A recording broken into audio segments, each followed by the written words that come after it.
हमको हम हर बार आते जाते भी रहते हैं, जी जी जी ड्यूटी करते हैं तो उधर जाते हैं, ऐसा कभी हम नहीं देखे। जी जी जी जी जी। मतलब ब्रजेश कुमार यादव नाम है, 12 साल हो गया मैं ऑनरेबल वाइस चांसलर सर के ऑफिस में रहता हूँ। जी जी जी। कभी ऐसा हमको दबाव या किसी प्रकार का कोई बात नहीं आई कि हमको धर्म परिवर्तन करना पड़े।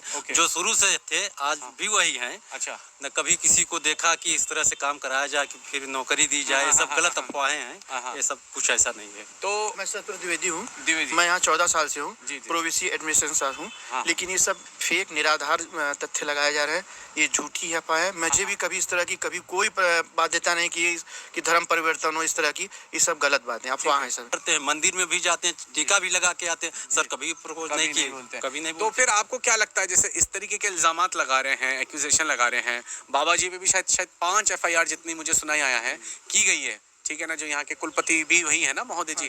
तो आपको क्या लगता है ये लोग जो कर रहे हैं, क्या इनकी कोई इसके पीछे कोई साजिश है या कोई इनको बेनिफिट यहाँ से वो चाहते थे गलत तरीके से उठाना और वो उन्हें नहीं मिला? लगाया है शुक्ला जी, वो हमारे फिल्म मास कमीशन उनके ऊपर खुद ही आरोप लगे, वो छेड़खानी के आरोप में वहाँ से रिस्टिकेट किए गए 2 बार, ये इसलिए ऐसा कर रहे हैं। अच्छा, यानी कि जिस इंसान ने ये आरोप लगवाए हैं वो यहाँ पर छेड़खानी, किस काइंड ऑफ अ मोलेस्टेशन का आरोपी है, उसको यहाँ से निकाल दिया गया। तो अब वो लोग भड़ास के तौर पे इस तरीके से एक्यूजेशन कर रहे हैं। हमारे कुलपति महोदय के साथ उनका हरेसमेंट कर रहे हैं। हाँ। उनका हरेसमेंट कर रहे हैं जी। क्योंकि उनको शायद विश्वविद्यालय की तरक्की, बच्चों का विकास, जो बच्चों को एजुकेशंस मिल रहे हैं अच्छी, वो उन्हें शायद रास नहीं आ रही है। इसीलिए हमारे विश्वविद्यालय को बदनाम करने की कोशिश कर रहे हैं। तो आपको क्या कहते हैं, कितने यहाँ पर स्टूडेंट्स पढ़ते हैं, कोई बताएगा? यहाँ 12-13 हजार लड़के हैं। यहाँ इस समय प्रेजेंट में 11,500 स्टूडेंट है। 11,500 स्टूडेंट है। क्या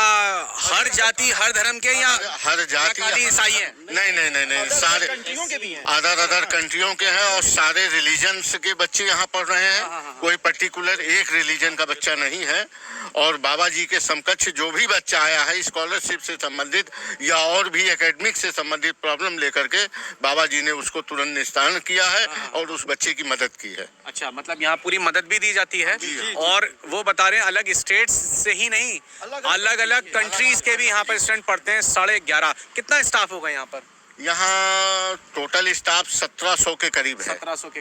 तो इस यूनिवर्सिटी बने हुए कितना वक्त हो चुका है? यूनिवर्सिटी मतलब स्टेट यूनिवर्सिटी की डीम्ड यूनिवर्सिटी? दोनों का बता दीजिए आप। देखिए, डीम्ड यूनिवर्सिटी तो सन 2000 में बनी है, ठीक है, और स्टेट यूनिवर्सिटी 16 में बनी हुई 16 में बनी है जी। तो और ये संस्था 121 साल पुराना है। 121 वर्ष पुराना है। ठीक है, सबसे पुराना विश्वविद्यालय है ये, सबसे पुराना। ये देश विदेश हर जगह से सभी जगह। तो इस तरीके के एक्यूजेशन लग रहे हैं और एक्यूजेशन के पीछे यही होता है कि कुछ लोग जो गलत भावना से आते हैं, बेनिफिट्स लेते हैं या छेड़खानी के चक्कर में निकाल दिया गया, सब जगह ऐसा होता है, वही लोग ऐसी गलत बातों को गढ़ते हैं।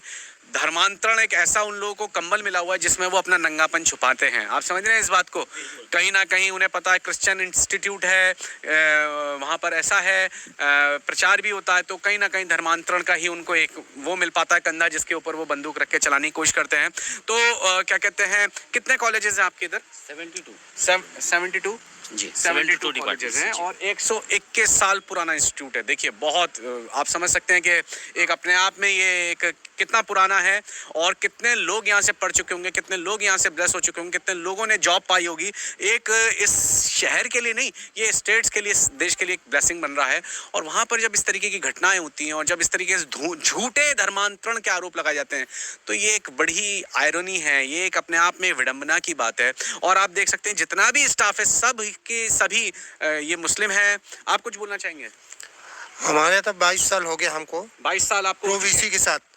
अब मैं जब भी शुक्र के दिन जुमा होता है, मैं ये सर खड़े हैं, मैं साहब के पास जाता हूँ, सर मुझे नमाज पढ़ने जाना है। होता है, हाँ, वो कहते हैं कि आज तुम्हारा जुम्मा होगा, तुम चले जाओ। हाँ, सर बोलते हैं, सर मैं वो खुद छुट्टी दे देते हैं, खुद छुट्टी दे देते हैं। सर बोलता हूँ, सर मैं नमाज पढ़ के आता हूँ आधे 1 घंटे में। ठीक है जाओ। जैसे ये भूल भी गए ऐसे निकलना भी है तो कहते पढ़ लो। मैं कुछ देर जिसके फाउंडर थे सैम वाटर, वो मोहनदास करमचंद गांधी के कृषि सलाहकार हुआ करते थे उस समय। वो बाकायदे लेटर देके किसी की संस्था से सलाह लिया करते थे एग्रीकल्चर संबंधी।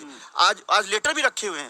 आज उस संस्था पे इस तरह आरोप लगाया जा रहा है और बहुत ही दुखद घटना है। और जो यहाँ के फाउंडर थे मैं फाउंडर थे वो महात्मा गांधी जी के कृषि सलाहकार हुआ करते थे। उनके वो महात्मा गांधी के सलाहकार थे वो। सलाहकार थे, कृषि सलाहकार। हिंगम बॉटम अच्छा, डॉक्टर सैम हिंगन बॉटम।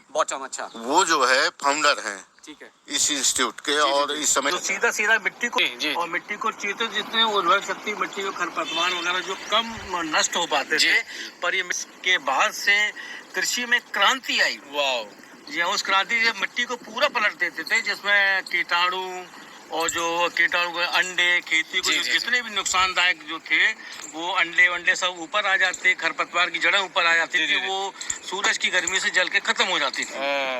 हाँ, तो खरपतवार भी कम हुई और कीड़े मकोड़े भी कम हुए। Very good. तो बड़ी चीज़ है कि इस विश्वविद्यालय के अंदर 1700 एम्प्लॉयज़ काम करते हैं।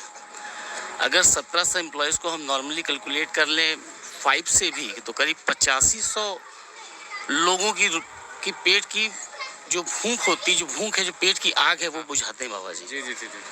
वो 8500 लोग सिर्फ क्रिश्चियन नहीं हैं, वो सभी समुदाय के हैं। SC भी हैं, ST भी हैं, OBC भी हैं, जनरल भी हैं, ब्राह्मण भी हैं, ठाकुर भी हैं, सही तरह के लोग हैं।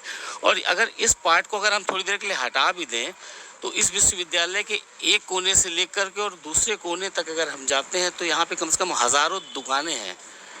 जो फुटपाथ पे लोग दुकानें लगाते हैं वो अलग हैं जी। जिनके घरों की रोजी रोटी बाबा जी की वजह से चलती है। और सबसे बड़ी बात होती है कि ऐसे लोग